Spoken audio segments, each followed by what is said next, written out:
Welcome back. I thought we'd take a quick look at gaming on the Cherry Trail, or also called Braswell series of processors, which is, of course, the upgrade to the Bay Trail that we did take a lot of game tests with last year or so.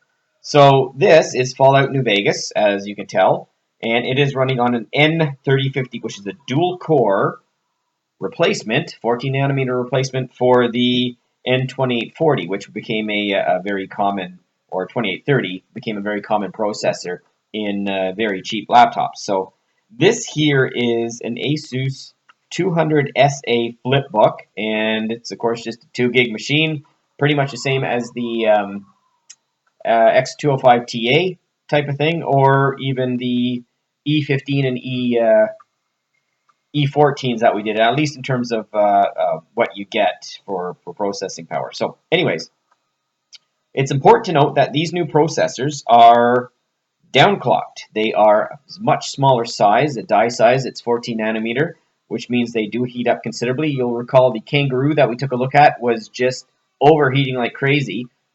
This is a dual core, and its cooling solution seems to be a bit better. It's passively cooled.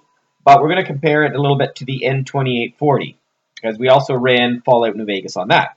So just taking a quick look at the processor, the N2840, the old version, we were looking at, which is the Bay Trail, was 2.1 gigahertz clock speed on the CPU to 2.6 gigahertz in turbo mode. And the 3050, its replacement, is downclocked. It's actually 1.6 gigahertz, and its turbo is 2.1. So we've got about a 500 megahertz difference in speed. Now, the difference is on the GPU side, on the gaming side, the 2840, the older Bay Trail, had about 4 execution units, and this is 16 execution units. So theoretically, it's about twice as powerful. Realistically, the Bethesda titles are good test beds because they, as I've mentioned before, they equally tax the CPU and the GPUs. So we'll just do a quick little run. I'll shut up soon here.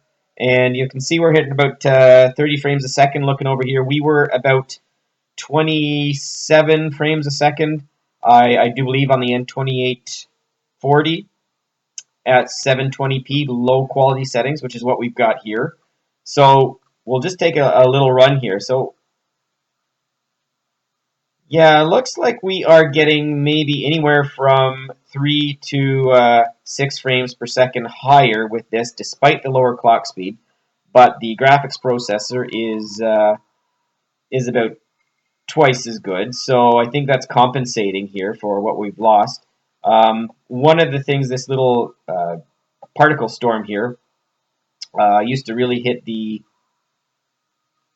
2840 hard, and we're seeing a dip when we kind of run through it, but not nearly as bad. One thing we did see a huge drop in was the lighting system when we went inside a building. Now we've got less geometry, less distance to deal with, so there's less tax on the processor, but there was more boost required by the GPU. Sorry, I'm talking at the same time. Let's see if we get in here. We were about 17 to 19 frames per second inside. So we'll just... Cheyenne, stay. Oh, yeah. We'll get past Don't this. worry. She won't bite unless I tell her to. Till next time. Okay, so we are seeing a definite boost in the GPU side of things coming indoors there. And sorry about how dark this is, guys. I hope you can at least see the frame rates up in the corner. I won't subject you to too much of this. It's just kind of dark when I'm playing this, and this camera isn't picking anything up too well. So there is a definitely improvement on the GPU side. We can see it here indoors, but outdoors where we use the CPU a little more, we're definitely not doing as well, although it is better than the 2840.